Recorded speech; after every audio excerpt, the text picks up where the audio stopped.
صلی اللہ صلی اللہ صلی اللہ صلی اللہ۔ بسم اللہ الرحمن الرحیم۔ الصلاۃ والسلام علیکہ یا رسول اللہ وعلی آلک و اصحابک یا حبیب اللہ۔ الحمدللہ آج ہم خلاصۃ النحو کا چوتھا سبق الدرس الرابع مذکر اور مؤنث کا بیان پڑھنے جا رہے ہیں۔ پچھلے سبق میں ہم نے اسم کی اقسام پڑھی تھی معرفہ اور نکرہ ہونے کے اعتبار سے۔ آج ہم اسم کی اقسام پڑھیں گے مذکر اور مؤنث ہونے کے اعتبار سے۔ یاد رکھیے نحویوں نے مؤنث کے لیے کچھ علامتیں مقرر کی ہیں، یعنی جس اسم میں وہ علامتیں پائی جائیں گی ہم ان کو مؤنث کہیں گے، اگر وہ علامتیں نہ پائی گئیں ہم اس کو مذکر کہیں گے۔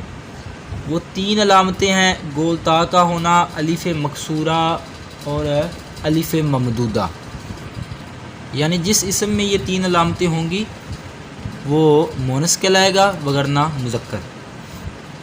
اب دیکھیں مذکر کی تعریف کرتے ہیں، فرماتے ہیں جس اسم میں تانیث کی علامت نہ ہو اسے مذکر کہتے ہیں۔ اب غلام، نہ تو اس میں گول تا ہے، نہ الف مکسورہ ہے، نہ الف ممدودہ ہے، لہٰذا یہ مذکر ہے۔ اور جس اسم میں تانیث کی علامت ہو اسے مؤنث کہتے ہیں، جیسے امراتن ظلماتن۔ اب یہ دونوں اسماء ہیں اور ان کے آخر میں گول تا آ رہی ہے، لہٰذا یہ مؤنث ہے کیونکہ ان میں مؤنث کی علامت پائی جا رہی ہے۔ تانیث کی تین علامتیں ہیں: گول تا کا ہونا، جیسے بقرۃن، اس کے آخر میں گول تا آ رہی، الف مکسورہ، اب دیکھیں اس کے آخر میں الف مکسورہ آ رہا ہے اور یہ جو ہے یہ مؤنث کی علامت ہے۔ اسی طرح الف ممدودہ، جیسے صفرا، بشرا کے آخر میں کیا ہے؟ الف مکسورہ ہے، اور صفرا کے آخر میں الف ممدودہ ہے۔ صفرا کا مطلب ہوتا ہے سونا، زرد رنگ کی بوٹی کو بھی کہتے ہیں صفرا۔ ٹڈی جس نے جو ہے وہ انڈے دے دیے ہوں اس کو بھی صفرا بولتے ہیں۔ فائدہ، اب یہ فرق بتا رہے ہیں کہ ہمیں کیسے پتہ چلے گا یہ جو ہے الف مکسورہ ہے اور یہ الف ممدودہ ہے۔ ایک فرق کتاب میں لکھا ہوا ہے، دو فرق میں خود بتا دیتا ہوں، تین فرق ہوں گے تو یہ آپ نے ذہن نشین کر لینے کہ الف مکسورہ وہ ہوتا ہے کہ اسم کے آخر میں الف کے بعد حمزہ نہ ہو تو اسے الف مکسورہ کہیں گے۔ اب دیکھیں بشرا میں جو ہے وہ آخر میں الف آ رہا ہے، کھڑا زبر آ رہا ہے نا، اس کو الف کہتے ہیں، تو الف کے بعد حمزہ نہیں ہے بلکہ یا ہے، تو اس کو کہیں گے الف مکسورہ، کہ جس اسم کے آخر میں جس الف کے بعد حمزہ نہ ہو اسے الف مکسورہ کہتے ہیں۔ اچھا، جس الف کے بعد حمزہ ہو اسے الف ممدودہ کہتے ہیں۔ اب دیکھیں صفرا مثال ہم نے پڑھی تھی، تو اس میں الف کے بعد حمزہ آ رہا ہے تو اسے کہیں گے الف ممدودہ۔ ایک فرق یہ ہو گیا۔ دوسرا فرق کہ جو الف کھینچ کر نہ پڑھا جائے اسے الف مکسورہ کہتے ہیں، اور جو الف کھینچ کر پڑھا جائے اسے الف ممدودہ کہتے ہیں۔ دوسرا فرق یہ ہو گیا۔ تیسرا فرق یہ ہے کہ وہ الف یعنی جس کا آخر حرکت کو قبول کرے اسے کہتے ہیں الف ممدودہ، اور جو حرکت کو قبول نہ کرے اسے کہتے ہیں الف مکسورہ۔ اب بشرا جو ہے اس کے آخر میں حمزہ جو ہے یہ الف حرکت کو قبول نہیں کرتا، نہ اس پر زبر آئے گی، نہ زیر، نہ پیش، لیکن الف ممدودہ میں یہ تینوں چیزیں آ سکتی ہیں، ٹھیک ہے، زبر بھی آ سکتی ہے، زیر بھی، پیش بھی، یہ حرکت کو قبول کرتا ہے، یعنی اس پر حرکت آ سکتی ہے۔ یہ تین فرق تھے، ٹھیک ہے۔ جس الف کو کھینچ کر نہ پڑھا جائے اسے الف مکسورہ کہتے ہیں، جس کو کھینچ کر پڑھا جائے گا اسے الف ممدودہ۔ جو حرکت کو قبول نہ کرے اسے الف مکسورہ، جو قبول کرے اسے الف ممدودہ۔ اور اسم کے آخر میں الف کے بعد حمزہ نہ ہو تو الف مکسورہ، اگر حمزہ ہو تو الف ممدودہ کہتے ہیں۔ مثال بھی انہوں نے دی، صغرا یہ نام ہے، اب اس کے آخر میں الف کے بعد حمزہ نہیں ہے لہذا یہ الف مکسورہ ہے، اور الف مکسورہ اس میں جو ہے مؤنث کی علامت پائی جا رہی ہے لہذا یہ کیا ہے؟ مؤنث ہے۔ اور ہمرا یہ مؤنث تو ہے لیکن اس کے آخر میں الف ممدودہ ہے، ٹھیک ہے، مؤنث کی علامت جو پائی جا رہی ہے وہ کون سی ہے؟ الف ممدودہ، کیونکہ الف کے بعد حمزہ آ رہا ہے۔ تو ہمرا کا مطلب ہوتا ہے سرخ خالص رنگ کی بکری کو بھی کہتے ہیں، اور سفید فام عورت جو ہے، سفید فام عورت، اس کو بھی ہمرا کہتے ہیں۔ آگے فرما رہے ہیں مؤنث کی اقسام۔ مؤنث کی ہیں دو قسمیں، یا تو وہ مونس حقیقی ہوگی، یا جو مونس ہے نا وہ مونس حقیقی ہوگی یا مونس لفظی۔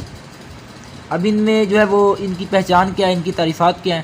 تو فرماتے جس مونس کے مقابل نر جاندار ہوگا اسے مونس حقیقی کہیں گے، اور جس کے مقابل نر جاندار نہ ہو اسے مونس لفظی کہیں گے۔ جیسے مرأتن، اب یہ عورت کو کہتے ہیں، تو اب اس کے مقابل مرءن یعنی شخص نر جاندار ہے نا اس کے مقابل، تو یہ مذکر کہلائے گا۔ اسی طرح دیکھیں ناقاتن اونٹنی، اب اس کے مقابل اونٹ ہے جمالن، تو لہذا یہ بھی جو ہے وہ مونس حقیقی ہے۔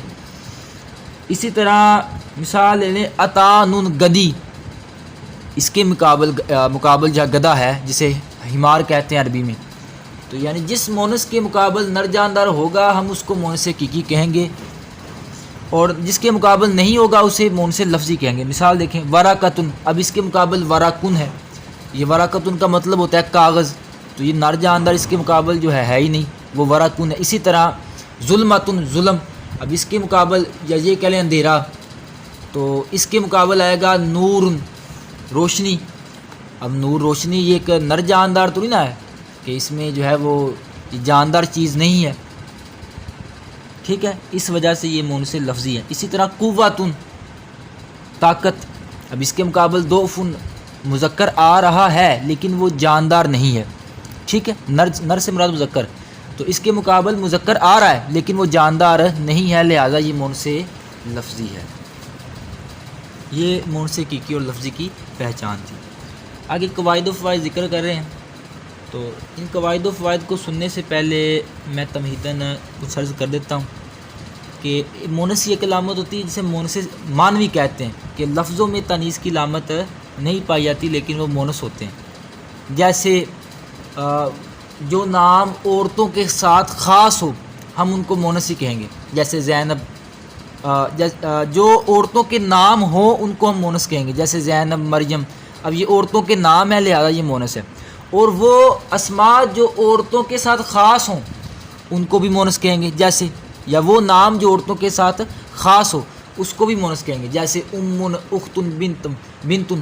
اب ماں، بیٹی، بہن یہ عورتیں ہوتی ہیں، مرد یہ نہیں ہوتے، لہذا یہ جو اسماء ہیں یہ عورتوں کے ساتھ خاص ہیں، تو یہ بھی مونس ہوں گے۔ دو چیزیں ہوگی۔ تیسری جو یعنی کہہ لیں شہروں قبیلوں کے نام وہ بھی مونس ہوتے ہیں، جس طرح مصر، قریش وغیرہ، اب یہ بھی مونس ہے۔ اور چوتھی جو ہے وہ قسم یہ ہوگی، چوتھا پوائنٹ کہہ لیں کہ جسم کے جو اعضاء جوڑے ہیں یہ اکثر طور پر مونس ہوتے ہیں، جس طرح یدن ہاتھ، اب یہ مونس ہے۔ اسی طرح عین آنکھ، یہ بھی مونس ہے۔ اچھا، یہ آپ نے یہ باتیں ذہن نشین کر لینی ہے، جب اس کی ہم انشاءاللہ تمرین پڑھیں گے تو یہ آپ کو باتیں فائدہ دیں گی۔ پوائنٹ نمبر 1، جو اسماء مونس کے لیے استعمال ہوں وہ مونس ہوتے ہیں۔ اب دیکھیں امن، اختن، بنتن، زینب، مریم وغیرہ، اب یہ جو اسماء یہ سارے کے سارے اسماء مونس کے لیے ہی استعمال ہوتے ہیں۔ ماں ہونا، بیٹی ہونا، بہن ہونا، یہ سارے جو ہے یہ مونس کے لیے استعمال ہوتی ہیں۔ اس طرح زینب، مریم یہ عورتوں کے نام ہیں، تو یہ اسماء مونس کے لیے ہی استعمال ہوتے ہیں، لہذا مونس کہلائیں گے۔ اور پوائنٹ نمبر 2 کہ بعض اسموں میں جو ہے لفظاً تانیث کی کوئی علامت نہیں ہوتی، یہ گولتا، الف مکسورہ، الف ممدودہ، ان میں سے کوئی علامت نہیں ہوتی مگر وہ مونس ہوتے ہیں، جیسے اردن، شمسن، دارن، نارن وغیرہ۔ اس طرح کے اسماء کو مونس سمائی کہتے ہیں، یعنی عربوں سے ہم نے ایسا ہی سنا، عرب لوگ جو ہے اس کو مونس کہتے ہیں تو ہم نے بھی کہا، ہم نے بھی مان لیا کہ یہ مونس ہے۔ لیکن ان کے آخر میں گولتا لفظاً نہیں ہوتی لیکن مقدر ہوتی ہے۔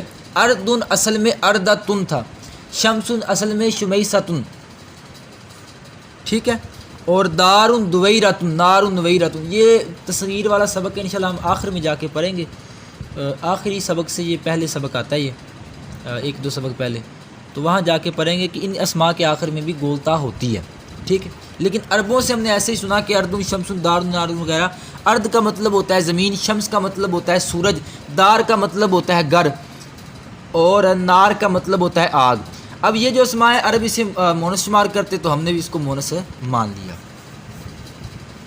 پوائنٹ نمبر 3، بعض اسماء مذکر اور مونس دونوں طرح استعمال ہوتے ہیں، یعنی ایک اسم ہوگا جب مذکر کے لیے استعمال کریں گے تو پھر بھی وہ اسی طرح استعمال ہوگا، اور مونس کے لیے بھی اسی طرح استعمال ہوگا، جیسے سبیل، طریق۔